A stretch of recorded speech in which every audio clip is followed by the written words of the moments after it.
Iran menerima kegagalan apabila mengebom sumber air Teluk dan mengheret perang ke kawasan yang menyokong kehidupan berjuta-juta orang. Pada pagi 17 Julai 2026, serangan Iran telah mengenai sebuah stesen penjanaan tenaga dan penyahgaraman, menyebabkan kebakaran, kerosakan besar dan beberapa unit elektrik terpaksa dihentikan operasi. Kebakaran berjaya dikawal, pasukan teknikal telah memasuki lokasi dan pelan kecemasan telah diaktifkan. Kebakaran telah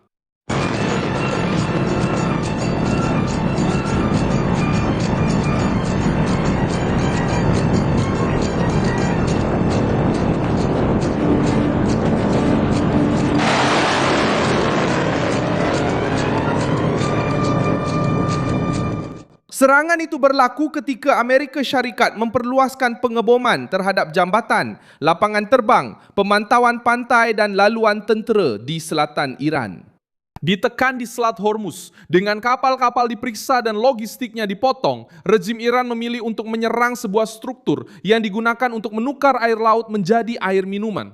Ini adalah satu peningkatan yang brutal kerana kira-kira 90% air yang digunakan di Kuwait bergantung kepada penyahgaraman. Kebakaran itu bukan sekadar mengenai sebuah kemudahan teknikal. Ia adalah bahagian utama untuk kelangsungan hidup harian sebuah negara padang pasir, di mana gangguan yang berpanjangan boleh menjejaskan rumah, hospital, industri dan perkhidmatan awam. Teheran, Kuba memberi respon terhadap tekanan Amerika dengan menimbulkan ketakutan di kalangan negara jiran dan meletakkan bekalan keperluan manusia dalam bahaya. Sebagai tindak balas terhadap serangan Zewa, Iran melancarkan peluru berpandu dan drone ke Qatar, Bahrain dan Jordan. Ia juga telah merosakkan sebuah loji penyagaraman di Kuwait, sesuatu yang sangat penting untuk negara padang pasir yang kecil itu. Media kerajaan Iran juga melaporkan bahawa Menteri Tenaga meminta rakyat mengurangkan penggunaan selepas serangan ke atas infrastruktur di bandar-bandar Abbas dan kawasan sekitarnya. Presiden sudah pun memberi amaran tentang serangan ke atas jambatan dan loji jika negara itu tidak kembali ke meja rundingan. Kementerian Elektrik, Air dan Tenaga boleh diperbaharui. Kuwait mengesahkan kerosakan di stesen tersebut, memaklumkan bahawa banyak unit penjanaan telah dihentikan dan berkata mereka sedang berusaha untuk memulihkan operasi. Pihak berkuasa Kuwait mengaitkan tindakan itu dengan Iran. Loji tersebut menggabungkan pengeluaran elektrik dan penyahgaraman, satu gabungan yang biasa di Teluk. Apabila bekalan elektrik terjejas, pengeluaran air juga turut terancam. Kuwait berjaya mengawal kebakaran itu, tetapi insiden tersebut menunjukkan bagaimana satu serangan sahaja boleh meletakkan dua perkhidmatan penting berisiko pada masa yang sama.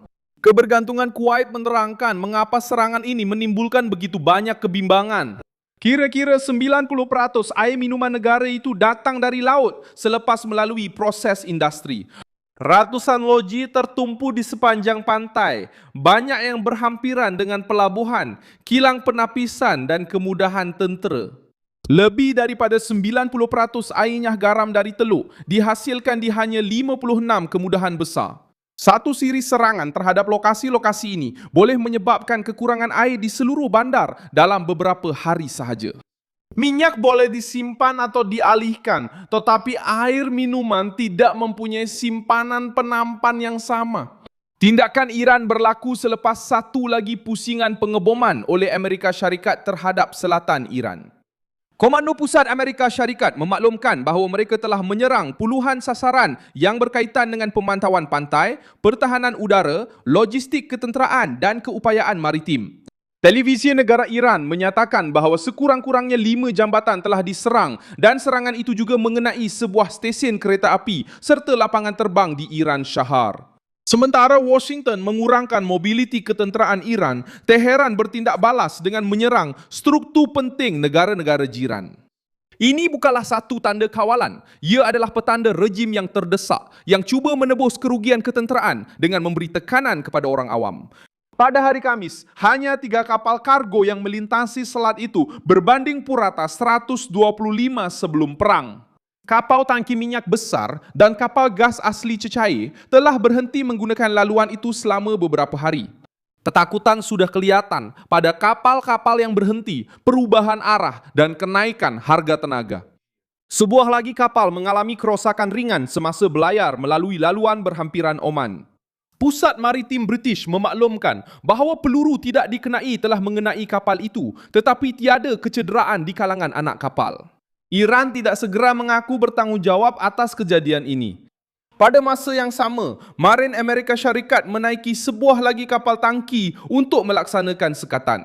Lelaki bersenjata juga merampas sebuah kapal di Teluk Aden, berhampiran Yaman.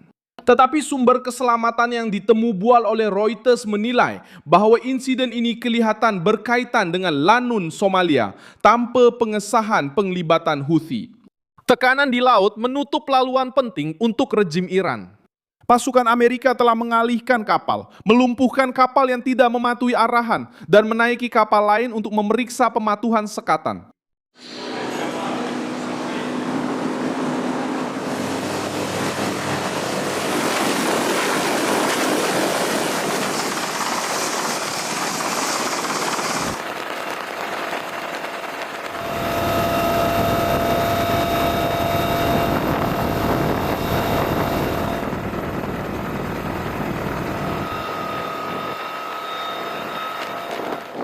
Dihentak pada Januari.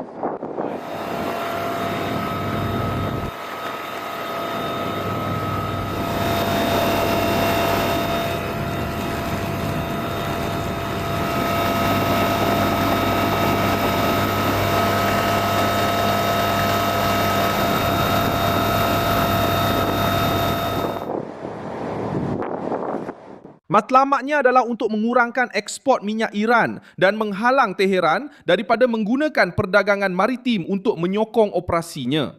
Iran membalas dengan mengancam Selat Hormuz dan memberi isyarat bahawa ia mungkin menggalakkan kumpulan Houthi. Jika itu berlaku, dua daripada laluan perdagangan dunia yang paling penting akan berada di bawah ancaman pada masa yang sama. Tindakan balas Iran juga telah sampai ke Qatar dan Bahrain. Qatar mengarahkan penduduk untuk mencari perlindungan semasa pelancaran peluru berpandu dan memaklumkan bahawa serpihan telah mencederakan seorang kanak-kanak.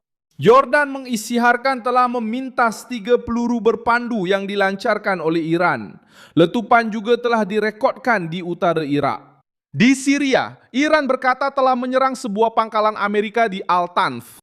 Pihak berkuasa Syria dan Amerika menyatakan bahawa lokasi tersebut telah dikosongkan dan tiada askar Amerika yang terbunuh atau ditawan. Washington sudah bersiap sedia untuk melancarkan serangan yang lebih besar. Pentadbiran Trump telah memaklumkan kepada Israel bahawa mereka bercadang untuk menghantar berpuluh-puluh lagi pesawat pengisi minyak. Menurut pegawai Amerika dan Israel yang ditemu bual oleh Axios, Donald Trump telah menerima pilihan ketenteraan baharu dan sedang menilai serangan yang lebih meluas terhadap loji tenaga, kemudahan nuklear dan lokasi strategik lain di Iran. Keputusan akhir masih belum diumumkan, tetapi penambahan ini membolehkan pesawat pejuang kekal lebih lama dalam misi dan mencapai sasaran yang jauh. Amerika Syarikat sudah menempatkan kira-kira 30 pesawat jenis ini di Ben Gurion dan jumlah yang hampir sama di lapangan terbang Ramon.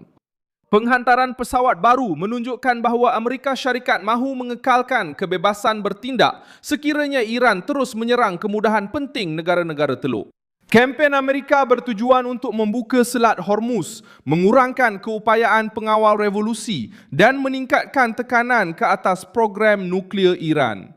Serangan terhadap loji di Kuwait menguatkan hujah untuk tindak balas yang lebih tegas kerana ia meletakkan keselamatan air serantau setaraf dengan keselamatan tenaga. Dengan memilih air sebagai sasaran, Iran memperluaskan bilangan negara yang mula melihat rejim itu sebagai ancaman langsung kepada operasi bandar-bandar mereka. Pasaran merasai kejutan itu.